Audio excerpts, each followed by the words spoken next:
Welcome to VolleyTalk. Alongside Pearson Austin, I'm Elliot Skelly. Join us today, assistant coach for Archbishop McNicholas, Alex Deimling. Alex, how you doing? I'm good. How about yourself? Doing well, man. Hey, last year we kept talking about Region 8 would be a bloodbath. There's so many teams that are going to come out, so many teams that have a real shot at getting out. And I think I listed off four or five teams, didn't mention you guys. And then you kind of shocked us and a lot of the state and came out of the region. You had upset wins over Taylor, Baden, Roger Bacon. What was that tournament run like for you guys? Uh, I would say, I mean, for me, from a coaching perspective, like I knew the guys had it in them the whole time. That like it wasn't a question in my mind if they could do it. For a little bit of the time, it was just like, it was just kind of making them feel like they could do it. And it was a little bit almost like we we kind of didn't think we were going to make it there. Ended up with a little bit of a surprise there, like to make it to the final four and everything. But at the same time, it felt like we were the best team in that region.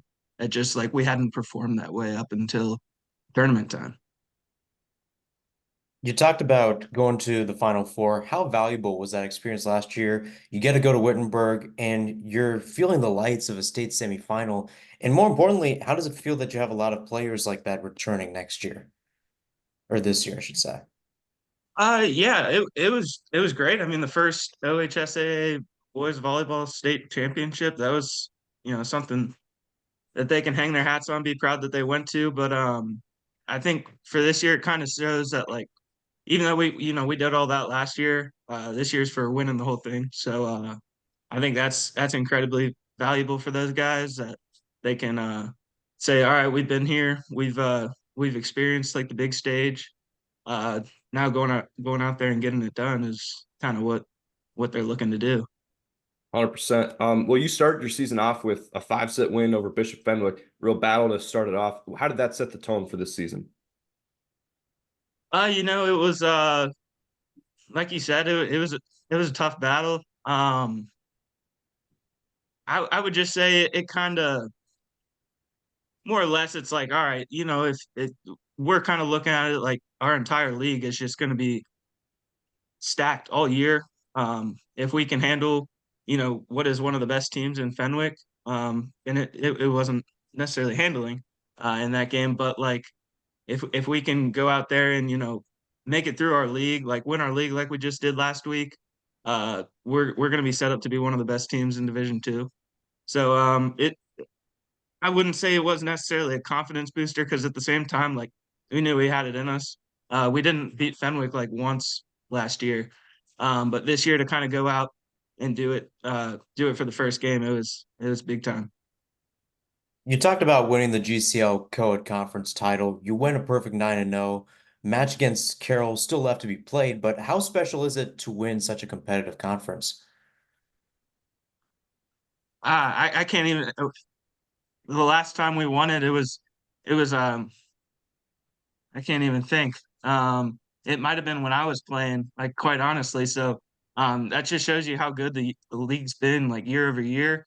And it's been 4, 5, 6 years since we've really been in the top of that league, and just to go, hopefully this week's Tuesday game against Carroll will prove us undefeated. But it's big time.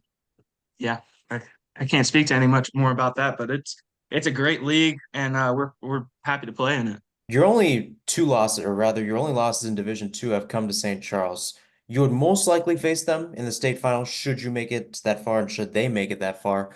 What are your thoughts on those two matchups against the Cardinals? Yeah, both times we've played pretty tough matches. I think each game we took a set, or each match we took a set. So the one it was best out of five the first time, and then best of three the second.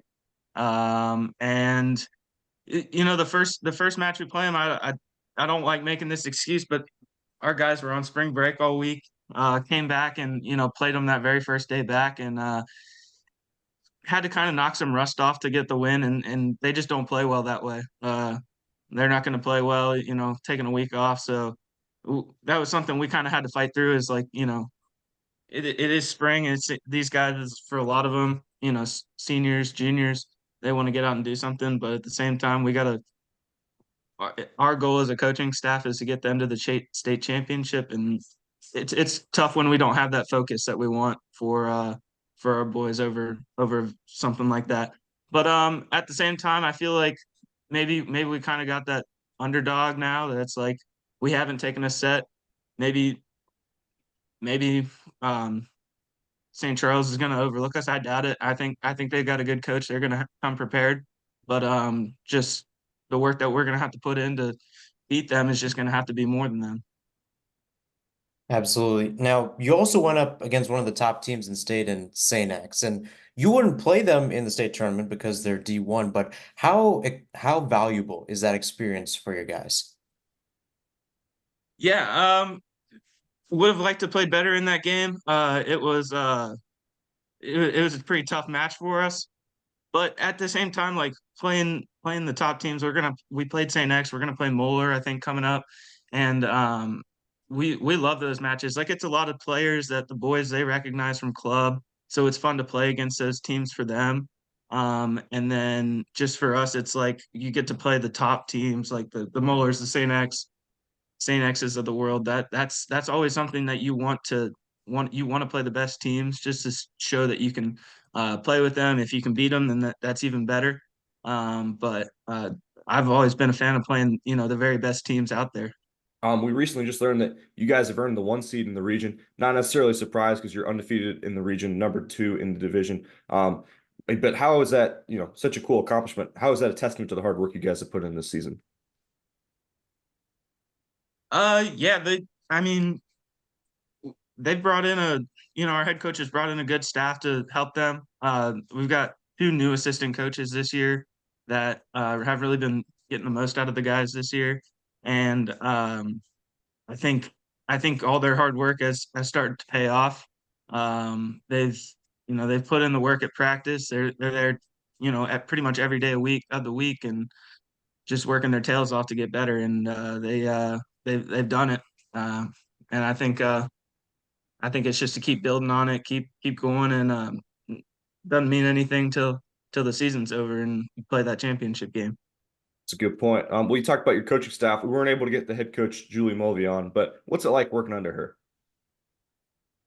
Yeah, so she's a great coach. What I'd say is there's there's a little bit difference in knowing volleyball and coaching. And Julie's always been one of the best coaches that I've known.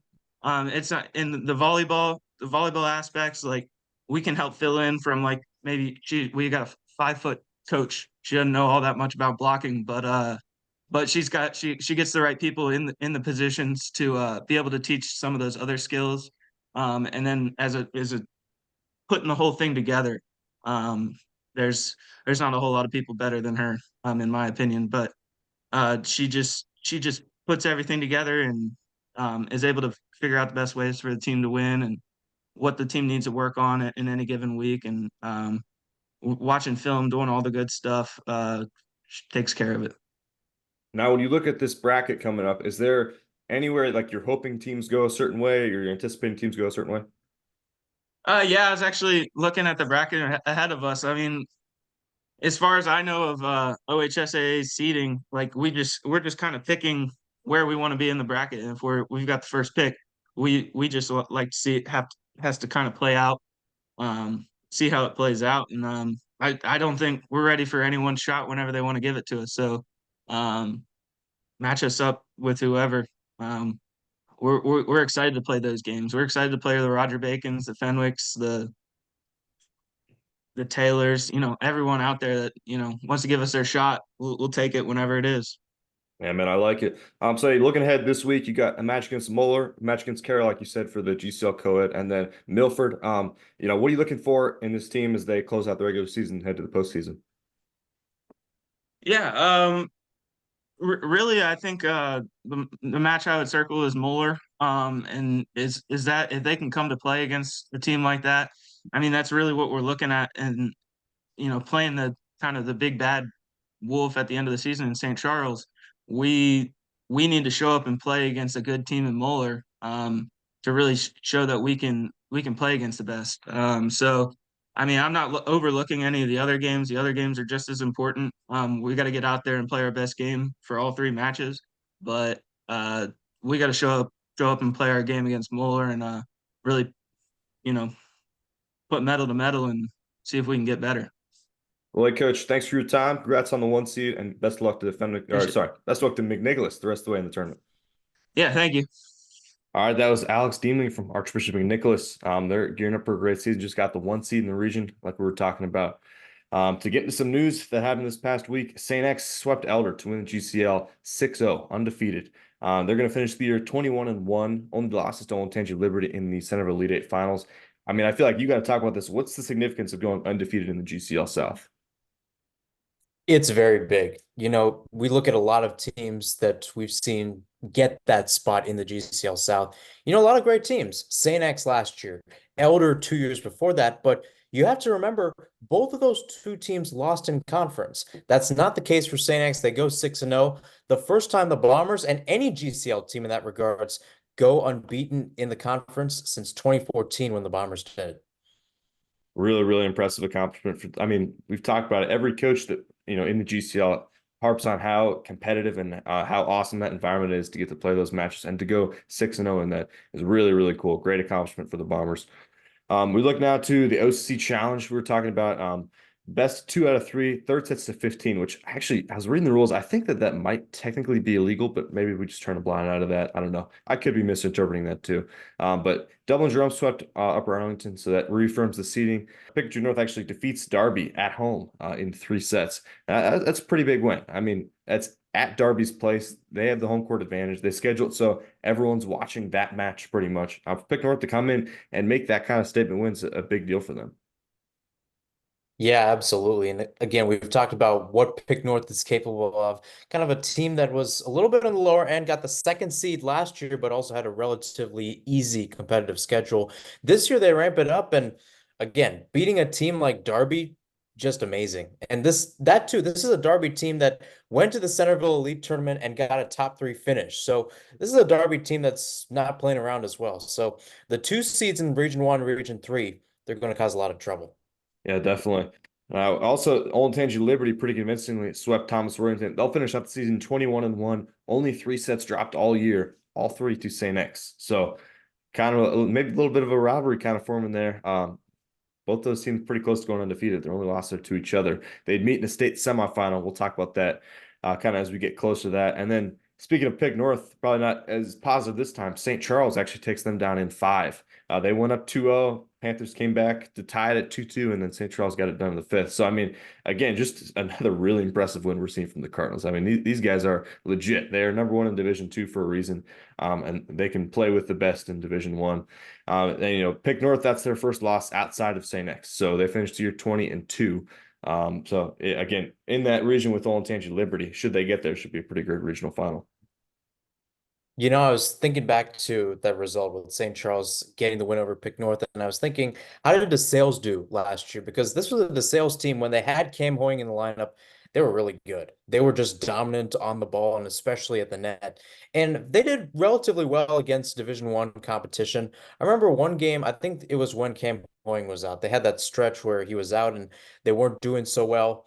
I think they played Jerome, if I'm not mistaken. They got swept in that game. And either way, DeSales had a little bit of struggles with their Division I competition. St. Charles, again, beats a team like Pick North, kind of adds on to what they did at the St. Ed squad earlier this year, where that was kind of the first step they took, at least in our eyes, where we're like, hey, this team might be #1 in Division II. They're showing it again. 100%, man. I mean, you look at even St. X has been pretty good about playing some high quality D2 competition. Really hasn't been a struggle for them outside of that first match against St. Charles. I mean, not only does St. Charles keep it competitive for a couple sets, they won a set, which is just not something we're seeing from other Division II teams right now. So, I mean, again, that was their first match of the season for both teams. So, obviously, they've come a long way since then. But St. Charles has continued to impress us, and they'll head into their region as the 1 seed. All right, so in this Region 1 bracket, the seeding for the top 5, we got Liberty at 1, Pick North at 2, New Albany at 3, Berlin at 4, Mount Vernon at 5. I mean, I don't love this seeding necessarily. I mean, Liberty 1, Pick North 2 makes sense. New Albany 3, I mean, yeah, I think it's kind of one of those situations where, like, again, the record's pretty inflated with their league competition, which again isn't really their fault. But you look at what's their best win, it's probably St. Ed's. I mean, nothing insane here. I wouldn't have minded seeing Berlin going above them, maybe Mount Vernon even going in above them. And we also see Berlin at 4, Mount Vernon at 5. Mount Vernon recently at that quad beat Berlin in 3 sets, best of 3. So, I don't know that makes a ton of sense there. I think there's a little more of an argument to, the injury and the inconsistency that Mount Vernon's kind of faced this season. But still, I don't know. What are your thoughts on the Region 1 seedings? Yeah, I agree with you. I think New Albany is a little bit too high. And it kind of goes back to where Pick North was last year, right?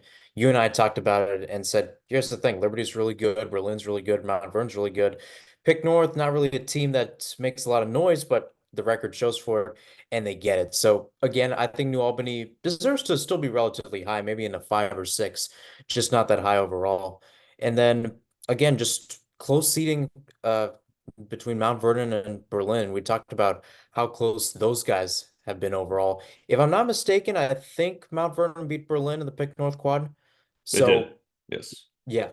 So it's interesting that they decided to take Berlin on head to head, but again, Chad Siveright's side just hasn't made that much noise this year compared to last year, at least in a lot of people's eyes. So I kind of see why you put them at the 5 seed, but either way, it's a little bit confusing. And then to talk about your point on Pick North, last year they got swept by Berlin, and I believe the regional quarterfinals. And that was something that we predicted. We said, yeah, they might have a good record, but I don't think they're going anywhere. This year, that's not the case. They do kind of still have an inflated record, but they're a legit team, as we saw with their win over Derby. So now, as we look at the actual bracket, I've got Big Walnut coming out, and Olentangy Liberty. I don't think it's going to have any trouble. And then I'm going to have Licking Heights, actually, I think will make the upset over Reynoldsburg. You just look at the teams that those guys have played. I think Licking Heights can get that done. Yeah, I agree with you. Licking Heights has had a little bit of some competition here and there. I know they went down to Chillicothe and actually beat the Cavaliers, I believe, in 5. So they've got a good squad out there. And again, one of my favorite players, at least off of name, Cleveland Brown Jr. So I think the Bees are on their way to facing Liberty. I like it. And then look down a little bit further. I think Westerville South will get it done. And then Olentangy, comes in at the 6th seed. They have the potential to pull some upsets, though. If they're on, they can definitely. I don't know. Now that they're only going to play Liberty, probably not, but they could have had they gone to the other side of the bracket. Still, though, regional semifinal would be a pretty good accomplishment. I like Westerville South advancing, and I like Olentangy advancing. And then actually, Western North versus Gahanna Lake is going to be a pretty good battle. Western North actually beat them early on in the season, but I don't know. You look at the competition these have played, I think they'll be pretty evenly matched, but I like Western North to pull the upset here. Yeah, I think Westerville North has shown that they're a good team this year, and I think they'll do pretty well. I think they'll also face Olentangy. On the other side of that bracket, we get Pick North with the bye, playing the winner of Hayes and Northland. I like Hayes to come out, and Pick North shouldn't have any trouble. And then we got Mount Vernon. I think will come out over Whetstone, and then that'll set up a pretty entertaining regional quarterfinal between Pick North and Mount Vernon. Again, it's kind of what you want to see out of these first 2 rounds in Division One. Again, these larger stalwart teams are showing that. And the one thing I like about kind of a matchup like this too, with Mount Vernon Pick North, kind of a matchup that can go either way in the regional quarterfinals, is that first round game can honestly, for the most part, you can kind of sit back, relax. The first 2 sets, can go the way you want to, and then the third set you can kind of mix some things up. I remember it was 2022. It was St. X as the 4th seed. They were playing Princeton, and Princeton was not that good of a team that year. I don't think they did not come into St. X with a win. That's how bad they Actually, were. I remember because I looked at it. They were the only team that year to not win a set. Yeah, yeah, that's true. So it was just an interesting game, and then third set rolls around, and all of a sudden you have 5-7 Nick Stewart taking kills. So it's always a fun time, these early playoff round matchups for a lot of teams. So again, pick North, Mount Vernon's going to set up a very interesting regional quarterfinal. And then looking down below, we got Olentangy Berlin shouldn't struggle against Westerville Central. It'll be an upset. I actually like Orange to come out over Newark. They're a scrappy team, and I think they can get that done. And then I don't think New Albany's going to have much trouble getting past them. Set up Berlin and New Albany as our other regional quarterfinal. And we talked about it, but everyone went away from Liberty pretty much. Olatanji was maybe the only other team that kind of has a shot that they could have gone away from that decided to go against them. But yeah, I mean, the level of regional semifinals on one, I'm sorry, the level of regional quarterfinals on one side versus the other is pretty stark.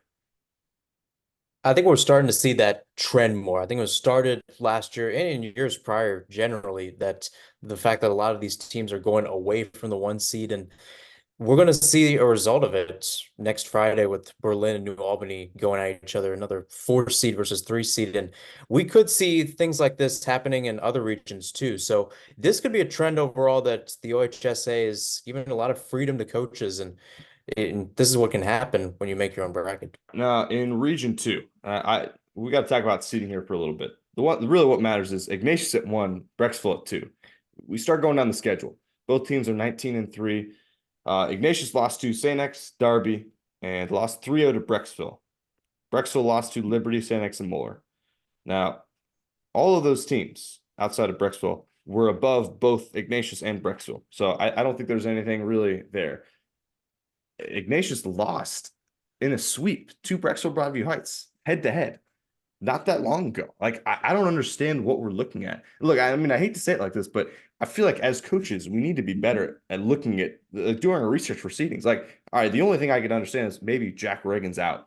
And maybe then you say, I test wise, I still think Ignatius is better. He wasn't. To my knowledge, both teams were fully healthy, at least had all their major players. I don't understand what possible argument you could have to put Ignatius as the 1 seed over Brecksville. And again, not like Ignatius is a bad team, but I don't know, man. I don't get it at all. I was shocked when I saw that. Same here. Same here. The fact that you get that sweep, and to think about the fact that Phil Margevich just said it here, that this is a matchup that could never happen. It was never booked in the schedule. The fact that you get it at the Centerville Elite Tournament, I don't know if it's the fact that it was at a tournament or why they're discrediting it, but still, Brecksville swept Ignatius. In that regards, that should make them the de facto #1 seed. So I don't know what went on there. And the other fact about it, and I was thinking about it when the seeding came out, to be honest, I disagree with a lot of the seeding in Region 2. That you have a lot of teams that are just down under. I believe you have Jackson and St. Ed's that are below a team like Medina. Now, credit to Medina, they probably improved a lot, but this was a Medina team that was also in the teens last year. So I don't know if we're just not on the same page or we're just focusing too little, but there's a lot of question marks in this region. Yeah, I mean, and once you get down to like 6, 7, 8, 9, 10, like there's a little bit more leeway, I think. It's harder to, especially for those teams that really are in that bubble and are, probably going 3-15. Like it's tough to really be locked in on that. But 1 and 2, we got to be getting right. Like I just, and it's not like the thing is, it's not like we're a disagreement. Like I don't understand what possible argument you could have for Ignatius 1, Brecksville 2. That's just baffling to me. Anyway, we'll get into picking our bracket here. I've got Ed's coming out, and I've got Firestone coming out. And actually, I think Firestone will take the match here. And I know they're favored, but Ed's has played competitively all year. I think this will be a pretty good battle, but I like Firestone to come out. Yeah, it's been an interesting question on what we've seen from St. Ed's over the years. I believe it was our first ever episode, you had them in the top 10, and Yep. they really disappointed last year. This year, it's been kind of the same notion. So again, I think Firestone has been one of those teams that's just been sticking around for a while. I believe they took a set off of St. Vincent St. Mary earlier this year, and they've been a little bit competitive in the D2 realm. So I have them going to the regional quarterfinals. Past that, we'll go Strongsville advancing, and then I think Stowe will have no trouble there. Firestone versus Stowe should be a pretty interesting regional quarterfinal once we get to that.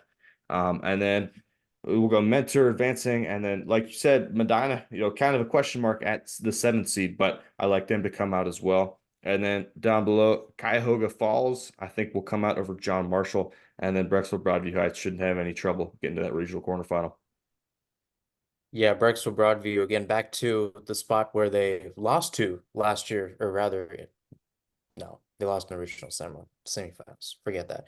Brexville Broadview will go to the regional quarterfinals. I agree with you on that. But again, something just doesn't pick me with Medina. And I'm thinking back to last year. We saw a lot of upsets earlier on, especially in these earlier rounds. Mentor, pretty easy matchup against Avon, especially when it comes to seeding. Don't be surprised if Mentor goes to the regional quarterfinals, but give me Medina in this one. I mean, the big thing here is Brecksville or Stowe have to get through each other to play Ignatius likely in a regional final. So, I mean, who knows? Maybe Brecksville gets that 1 seed and Stowe still goes after him. Like, and then we're not even having this conversation. But I don't know. I mean, on the off chance they're just going after the 2, why give them that chance? I don't really get it. But should be a great matchup there. On the other side of the bracket, let's see, we've got Brunswick getting the bye, and then I like Jackson coming out over Euclid. I don't know. I think Jackson will upset over Brunswick. The way they played against some of the teams in the region, I like Jackson to come out here. Yeah, I agree with you. This is a Jackson team that they had a lot of spotlight last year, right? They get a 5-setter against Moeller. They do a lot of competitions against Ignatius and Stowe. And this was a team that got screwed on early off from when they played Stowe. I believe it was a 5-seed, 4-seed matchup. They ended up losing that. So again, I think this is a year where Jackson can get a little bit more of redemption. And you look at the other side too, possibility for regional quarterfinal matchup against Hudson. I Yep. think Hudson might be a little too high for a 5-seed. So this is a team that could possibly, if they can make a run, they can get all the pieces together. We could see them in the regional semifinals.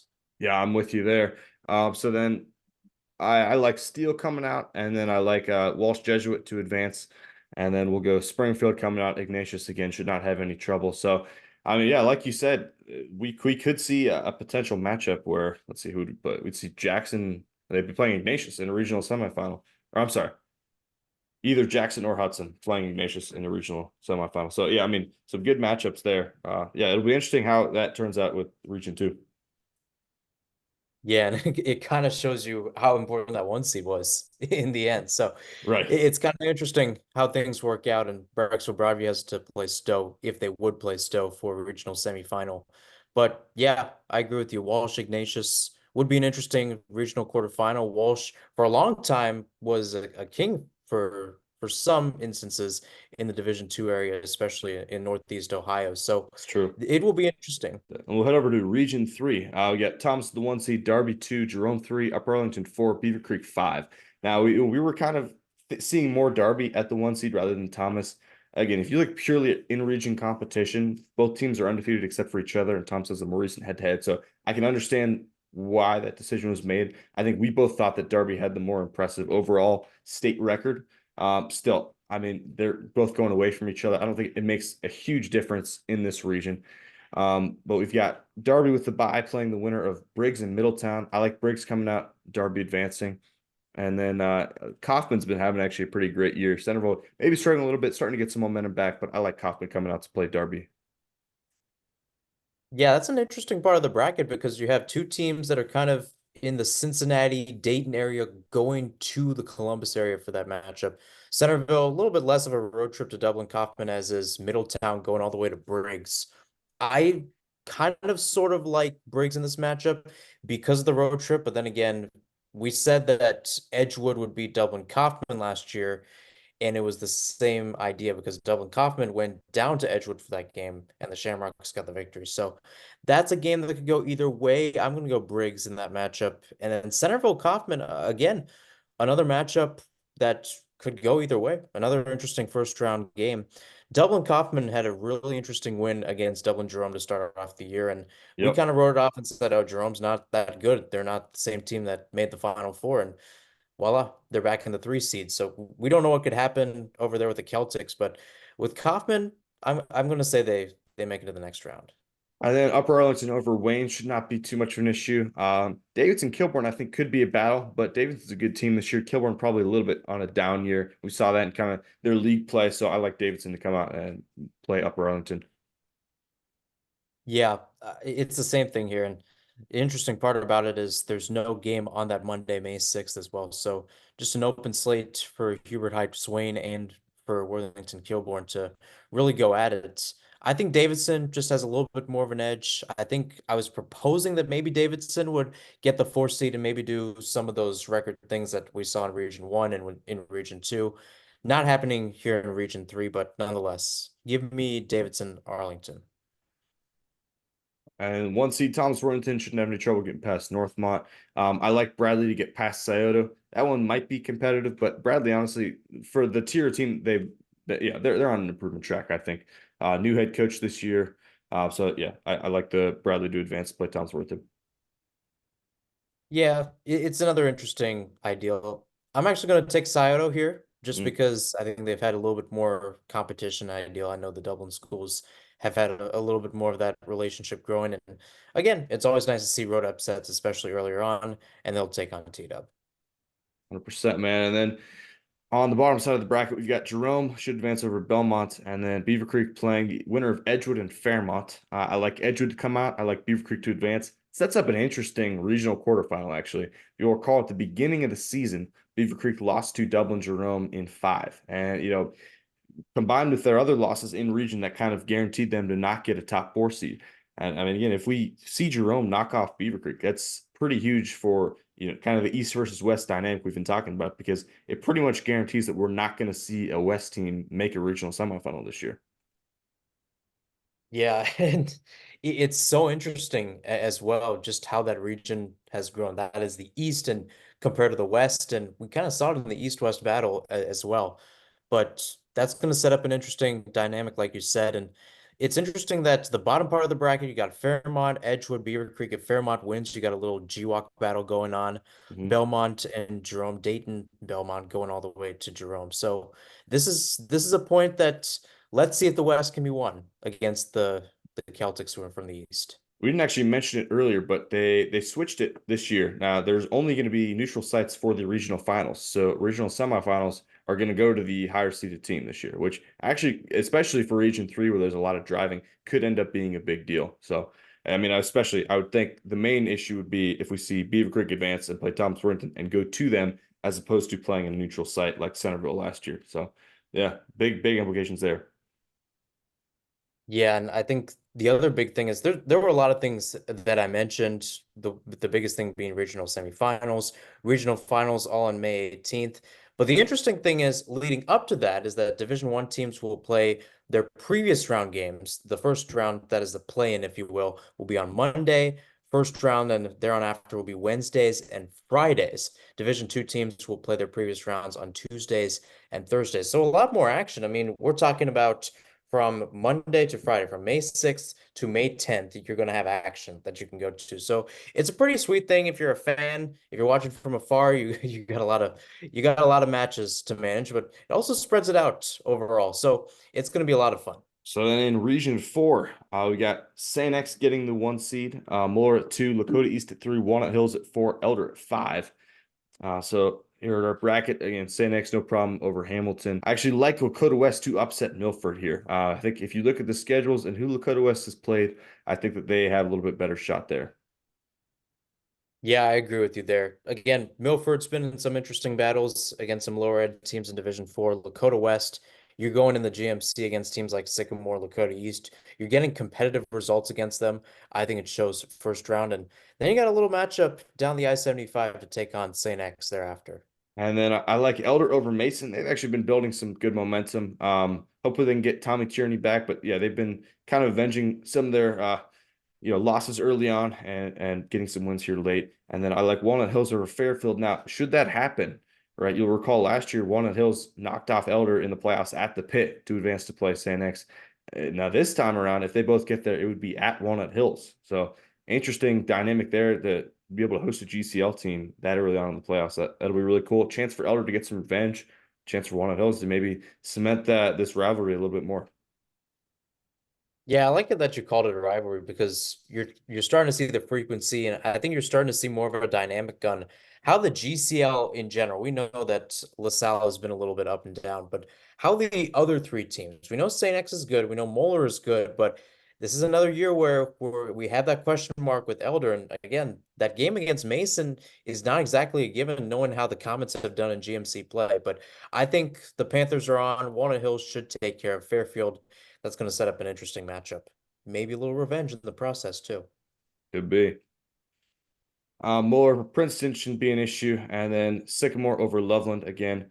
That one could end up actually being close, but Muller should have a free pass to the semifinals after that. Yeah, I agree. Moeller, I think, easily goes to that spot. Loveland Sycamore, this was an interesting matchup. It was a regional quarterfinal last year. I kind of popped my head in before going to St. X to call the Bombers take on the Lancers that day.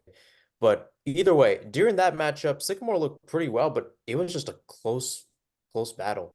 I don't think there was a single set, at least when I was there, that was decided by more than 5 points, if I'm not mistaken. But it was in favor of the Aves, and I'm going to continue going in favor of them this time.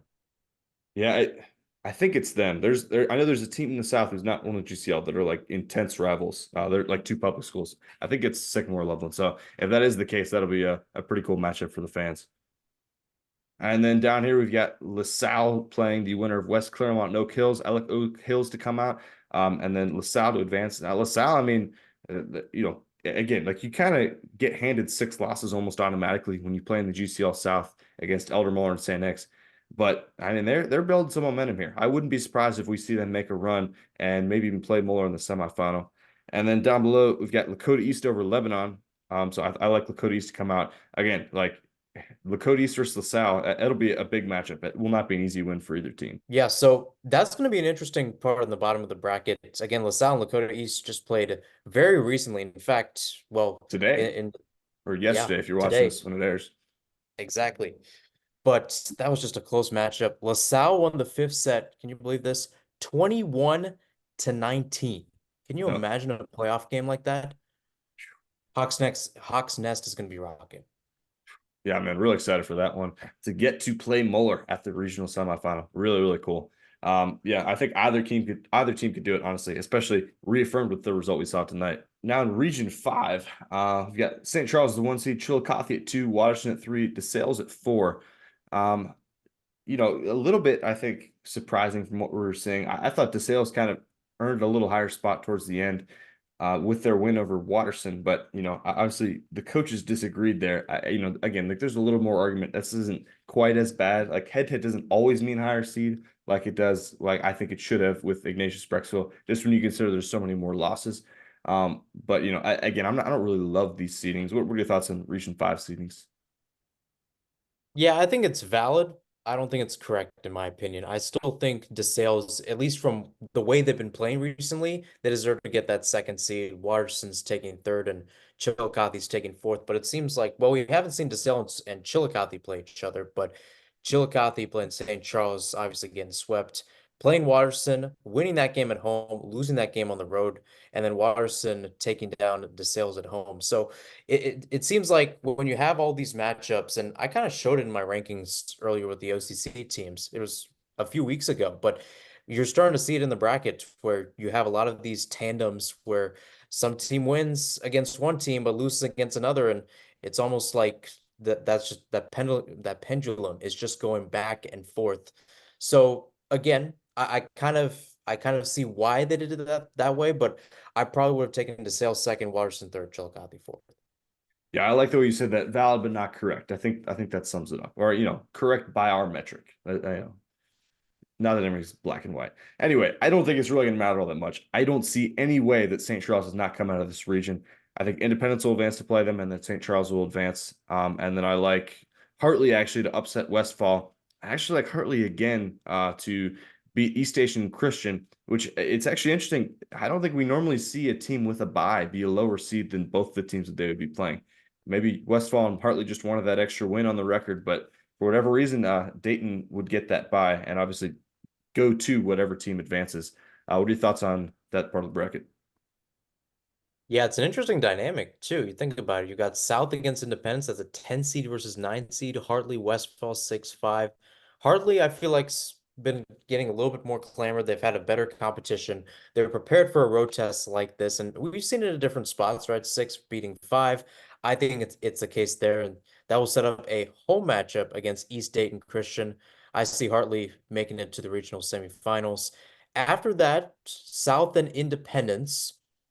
Give me South for the road victory. I don't think we see too many road victories in D2. I might be mistaken in that, but give me South to face St. Charles, and then Cardinals are on to the regional semifinals. Hartley also a CCL opponent. Now, you recall last year, all 4 regional semifinalists in Region 5 were members of the CCL, only 4 members. So all of them made that regional semifinals. So all obviously high quality teams there. And the other side of the bracket, we've got Watterson. I think will advance over Carroll. Again, not Carroll's year this year, but I mean, if Carroll can get anywhere close to how they were in 2022, it'll be some pretty electric playoff matchups. But again, not this year. Watterson will advance over them. And then I think Chillicothe over Patriot Preparatory is pretty much a given. St. Francis de Sales versus Chillicothe, man, that is a huge matchup. I actually like Chillicothe to advance over to Sales here. We saw the momentum that St. Francis de Sales has had coming into it. I think Chillicothe will be able to get it done and advance. Interesting. Interesting. I'm going to take the Sales. It's a tough road trip for them, but I feel like that type of matchup where you have kind of a fresh new team with Chillicothe, if you can come in with the type of stature that they have, I mean, DeSales has been in the spot they've had for a very long time with Andy Feltz, now with Andrew Navarro. I think they get it done on the road, and then they'll face Watterson the week after. Yeah, that's definitely a big matchup. Again, I mean, we could see theoretically if my Hartley prediction goes through, and I guess yours we get combined a little bit, but we could see all 4 CCL semifinalists again. All right, now in Region 6, these ones I think are right. We got St. Vincent St. Mary at 1, Hoban at 2. We've talked about it. It doesn't really matter past that, but actually a couple days ago, St. Vincent St. Mary lost to Hoban on Hoban's senior night. So big win for them. That was after this bracket came out. So no harm, no foul there. But Hoban's got to be having a lot of confidence heading into this one, thinking that they can advance to the state tournament. Yeah, again, this looks pretty clear cut. I'm going to take all the higher seeds here. Just looks pretty simple. Yeah, I'd agree with you there. I mean, until we get to that regional final, then maybe we're starting to get into maybe Hoban can pull the upset given that recent result. But until then, yeah, I like all the higher seeds to advance. And Region 7 at the Division 2 level, we've got Bard Early College at 1, Chardon at 2, which I think honestly might be another Region 2 situation because Chardon beat Bard. And maybe Bard's record is a little bit better, but Chardon, I think, overall has played much better competition. I think they should have gotten the 1 seed. And then we got Villangelo St. Joseph at 3, Berkshire at 4, Independence at 5. Yeah, I don't know. Not the best seedings, I don't think, but I mean, I guess it'll come down to prove it. What are your thoughts on those seeds? I think that region in general might be fluid. That's how Yeah, I'm going to word it because it's that's how not it was bad. last year, That's right? I mean, true. That's true. you have Independence, the number 5 seed, facing Chardon, a number 4 seed in the final. So you never know. I'm looking at this bracket in general, and I'm looking at this, and I'm thinking this is not the Region 7 from last year Yeah. because the Region 7 from last year was, I believe, 7 teams, right? And you're going to have some first round games on Tuesday. Independence will actually be in that against East Technical. That's a 6 versus 5 matchup, interestingly enough. So we could be looking at the Region 7 champs being knocked out in the first round, possibly. Yeah. Let's see. I don't think it ends up happening. I think Blue Devils make it. Sets up an interesting matchup against Bard Early College, which give me Procopius and the Blue Devils again to go to the regional semifinals. And I think that sets up an interesting matchup against VASJ. Yeah, I think this is another situation where I like all the higher seeds advancing, except for I like Independence to upset Bard Early College. I think that was a miss there. I think that coaches looked at that record from Bard and said we want them at the 1 seed, and I don't think that was a fair. I don't think that was necessarily the most objective way to view it. I think Independence is a good team, and I think they'll advance and set up a pretty interesting match potentially against Villangelo St. Joseph. Yeah, so looking at the bottom part of the bracket, should be a little bit clear cut, although Notre Dame Cathedral Latin against Berkshire should be an interesting matchup. We've seen those two at least try to frequent each other down the way a little bit. Winner of that will play Chardon, in my opinion. Give me Berkshire. It will be a close game. I won't be surprised if it goes to extra sets, but I think it'll be 4-2. Now we're looking at Region 8, consistently the most interesting region in Division 2. I don't think anyone would fight me on that. We got McNick coming in at 1, Fenwick at 2, Roger Bacon at 3, which is interesting because Roger Bacon beat Fenwick a week ago, and we had Fenwick at 4 beneath Roger Bacon in our rankings. So, interesting decision there. Bade coming in at 4, Taylor at 5. So we look at this top of the bracket here. I don't think McNick has any problems against Mount Healthy. Give me Middletown Christian and then McNick to advance that regional semifinal. And then I like CJ to come out, and then I like Taylor. And then I think Taylor will. I don't know. This will be a close one between CJ and Taylor, but I like Taylor coming out in advance to play McNicholas. That's an interesting matchup down there, CJ and Taylor, because it's another interesting ideal in the sense that we thought this last year, right? We thought that McNick might be a higher seed than Taylor. Taylor gets a 4 seed, McNick gets a 5 seed. They host that matchup, and it goes in favor of the Rockets. They get the road Right. win. And it's the same situation this year, although this year Taylor is the 5 seed and CJ is the 6 seed. It's interesting because I don't feel like we've made a lot of there hasn't been much cloud when it comes to talking about Taylor. Like I know It's they're true. breaking their program records and they're talking about getting competitive as they've been over the years, but it doesn't seem like this Taylor team has the same kind of rejuvenance to them as it was last year. And again, CJ, it seems like they haven't gotten the wins, but they're definitely competitive when they go on the road, right? You're Sure. seeing them at the very least play a lot of these sets close. Maybe they might take a set. I know that they did that against Baden earlier this year. Mhm. So give me CJ in that matchup. Yeah, that'll be real interesting. I know Taylor recently took a 3-0 loss to Baden, but every set was like within 2 or 3. So, hey, it's really interesting how that'll come down to. A lot of time for those programs. Taylor, obviously, like you talked about, has been on the come up. So be cool to see how that turns out. On the bottom side of the bracket, we've got Fenwick. They get that 2 seed, they get that bye. They'll play the winner of Alter and Marshall. Alter kind of took a pretty rough loss to Elder today, but I still like Alter to come out and play Fenwick, and then I like Fenwick to advance. On that bottom there, I like Roger Bacon over Dunbar, and then Baden over Meadowdale. Roger Bacon versus Baden, that'll be another really tough test, and that's kind of the consequence of that 2-3 seed spot. But I do think Roger Bacon will get it done and will play Bishop Fenwick in that regional semifinal. I think Fenwick is having a little bit of a sigh of relief, Yeah, especially after what happened last year against Baden, reverse swept. That was a 5 or 6 seed beating a 1 seed. You're going up against either 9 seed Thurgood Marshall or number 8 Alter. I think Alter just has a little bit of edge, and again, they have the history to back it up, right. even though they're not at the same caliber they were a few years ago. I think Fenwick's on the regional semifinals. Baden Bacon, man, that's going to be a close game, but I think that it's interesting because Baden has a little bit of a run in them. And I know they don't have Anitra Brockman. Jordan Brockman's in his last year, but it's interesting. But I think Bacon, just from the strength that they have, and again, we talked about the fact that they beat Fenwick just earlier this year, very recently. I think the Spartans are on. Yeah, that'll be really interesting to see. Again, I think one of the most interesting regions, maybe in the whole state right here. Just a ton of competition. Really cool to see. All right, man, that'll do it for this episode of Ohio Volley Talk. Playoffs coming up, man. Always a fun time. Any final thoughts? Yeah, I echo that. It's a really fun time. It's kind of interesting because you and I have both had these weeks where we have a lot of other things going on besides this podcast. You were at nationals in Kansas City. I'm out here in LA doing a lot of stuff. I went to the NCAA men's volleyball championships. Saw Ohio State play a little while. Unfortunately, they lost to GCU.